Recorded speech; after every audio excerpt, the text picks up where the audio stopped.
Chapter 4. That Human Connection.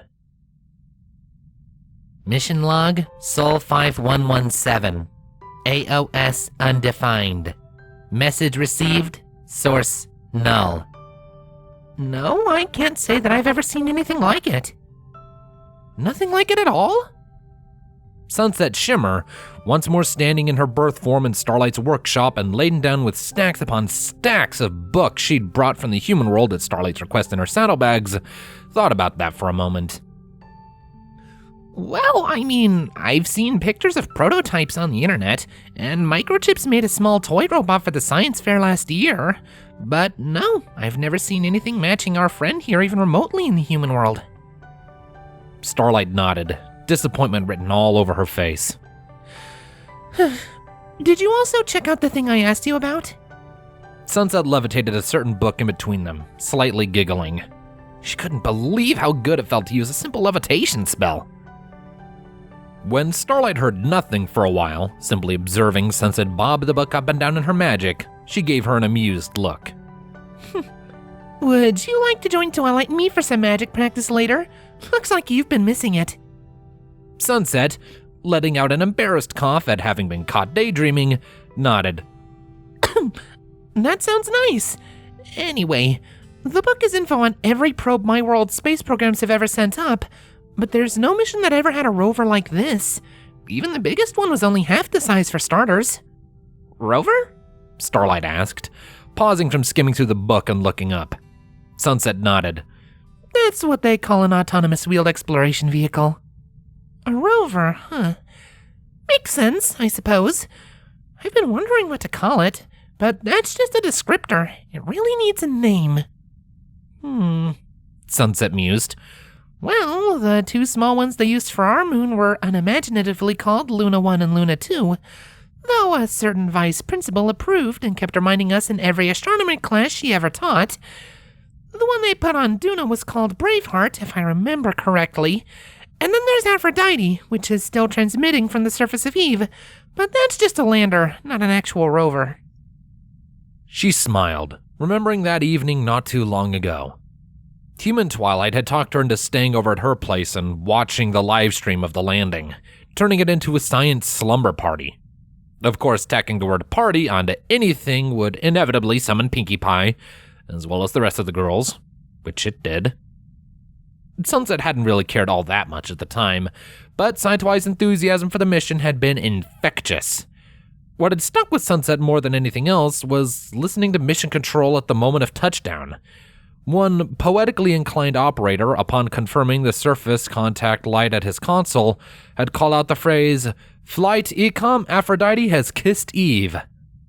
The quote ran wild all over social media for weeks afterwards, with fan art, music, web comics, and everything. And she remembered Sci-Fi's adorable squeeing at that precise moment, along with the general cheer that went up in the mission control room over the stream. She placed her saddlebags on the nearby workbench and rolled her stiff shoulders. All right. Books delivered? What's next on your checklist? Starlight gave her an innocent look. Checklist? What checklist? You're not fooling me, Starlight Glimmer, she replied with wry amusement. You've been pestering me over the journal for days until I could get away, and you're the student of the Princess of Checklists. I'm sure you've got a plan for how to make the most out of my visit. Well, since you're offering your expertise... Starlight smiled and hovered a clipboard in front of her. I was hoping you could help me out with the markings on the outside. It's definitely not equestrian, so I was hoping it was maybe a human language you know? Let's have a look then. Over the next half hour or so, the two unicorns busied themselves, studying the various markings on the rover's outer hull, speculating on their meaning and taking down notes. If Opportunity was embarrassed by the close scrutiny of two beautiful mares, it didn't show it. Well, it doesn't have any language on it that I know, Sunset eventually concluded. Starlight's ears drooped, but she was determined not to let this stop her. All right, what do you make of this? She pointed at a rectangle imprinted on Opportunity's instrument arm that showed red and white stripes, as well as stars on a smaller blue square. Yeah, I noticed that.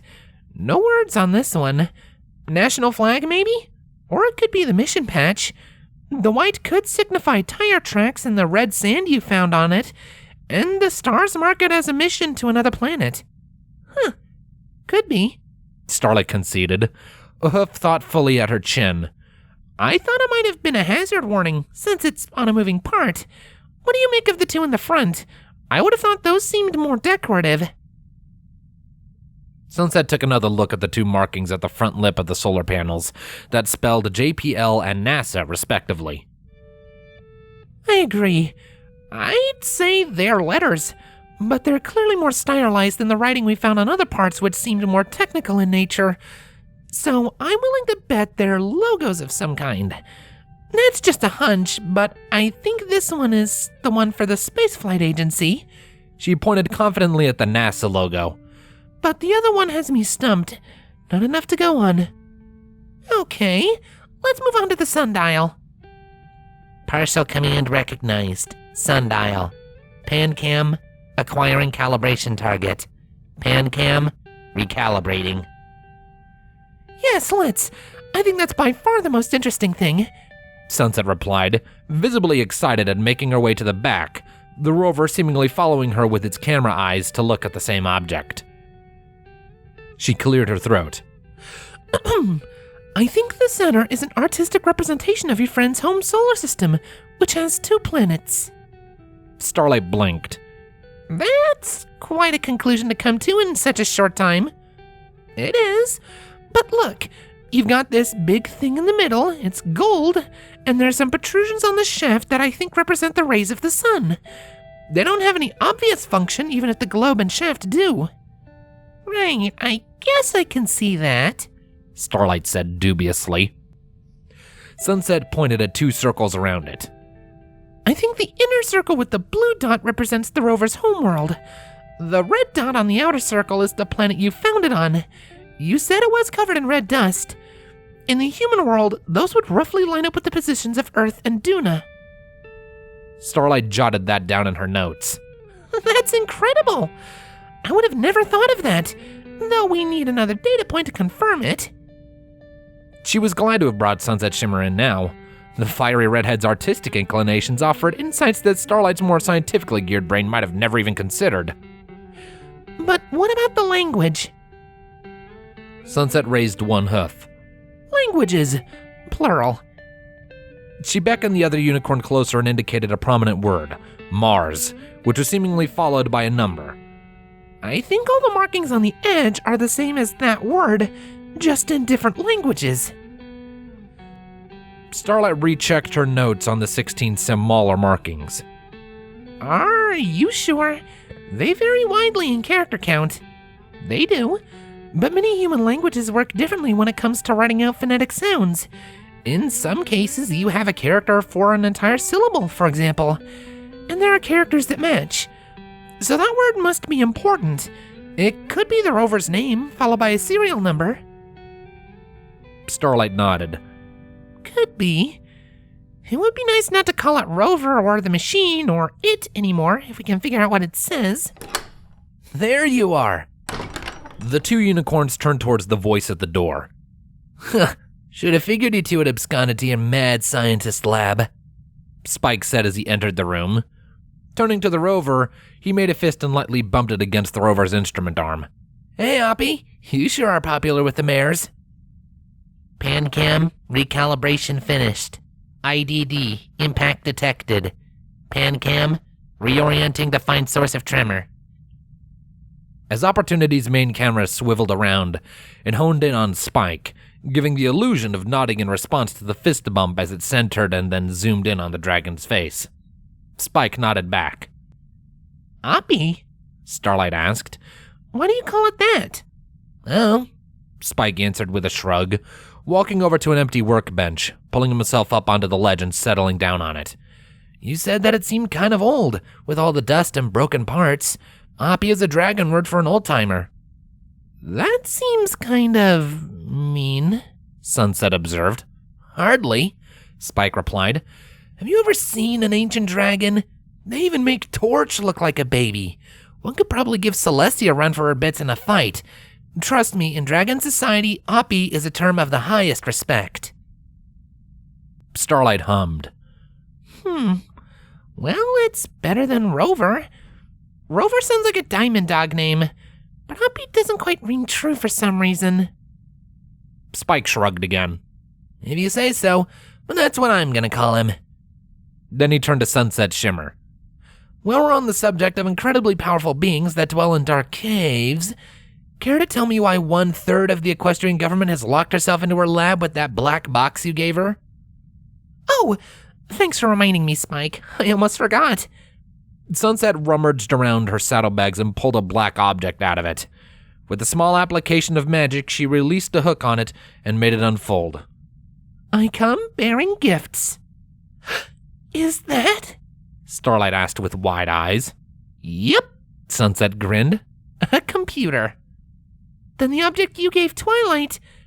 Sunset nodded again. I brought one for her as well. Already gave it to her. Thought it would help avoid conflict in the long run if you each had your own. So that's what that high-pitched squeal from the portal room was. It'll be nice to get her out of my mane for a week or so. Starlight moved in to hug the other unicorn. Thank you so much. That's incredible, but aren't these really expensive? Sunset waved her off. Sorry to burst your bubble, but I'm not that generous. I got these for free. Free? Starlight gasped. Who would give away an incredible piece of technology like that for free? The computer club. Sunset deadpanned while rolling her eyes. They finally got new equipment, so they gave these out to anyone who wanted one. Look, I know these things look like something out of a science fiction novel to you, but these laptops are 10 years old. That's practically forever in terms of computer age. My cell phone has more processing power than one of these dinosaurs. But that kind of makes them perfect for a beginner. How much power does it take? How many computations can it make in a second? Is it able to run several things at once? Oh, slow down, Sunset cut in, already having endured the same set of rapid-fire questions from an excited alicorn earlier that day. I'll give you the crash course, but I'm not really a computer expert. I can deal with MeToo, my stable, and streaming from my game station, but that's about it. But once you've come to terms with the basics, journal me and I'll have our Twilight talk you through the more advanced stuff. Okay, just the basics for now then. Starlight replied, eager to get started about pushing the million questions she had to the back of her mind. But one came to the forefront. Do you think with this I can communicate with, Oppie? Even with tweaking and Twilight's help, the translation spell had remained vague. Perhaps the machine's thought process was so alien that it would never have fully worked. That's the idea. I think it's not going to be as easy as plug and play, though. I was keeping an eye out for any access ports while we were examining it, but I didn't spot anything that might make for a direct link. Sunset explained while she laid out a smaller black box with a cable that connected to the laptop on one side and a small metal antenna sticking out the other. Now, do you know Tempest Tempestus? Yeah, it's a low-level lightning spell, Starlight confirmed. Why? Sunset pointed at the power adapter and its homemade aerial. The equestrian power grid isn't really up to snuff to give these things enough juice. I'm sure you or Twilight can cobble together a better solution over time, but for the moment, I've come up with this. Tempest Tempestus at 13th ohms for 5 seconds. That ought to give you a full charge that is good for a couple of hours. Don't give it any more than that, or you might fry the battery. As Sunset and Starlight got to work, Spike, figuring that all the nerdy unicorns and alicorns in the vicinity would be far too busy to ask questions due to their new toys, slipped quietly out of the door and headed for the freezer with his favorite ice cream. Meanwhile, Opportunity's UHF antenna picked up a new signal. AOS PCYRPH3C. Message received. Source PCYRPH3C. DHCP Discover. 0080418EFD7E. Parse error. Command not recognized. PCYRPH3C. LOS.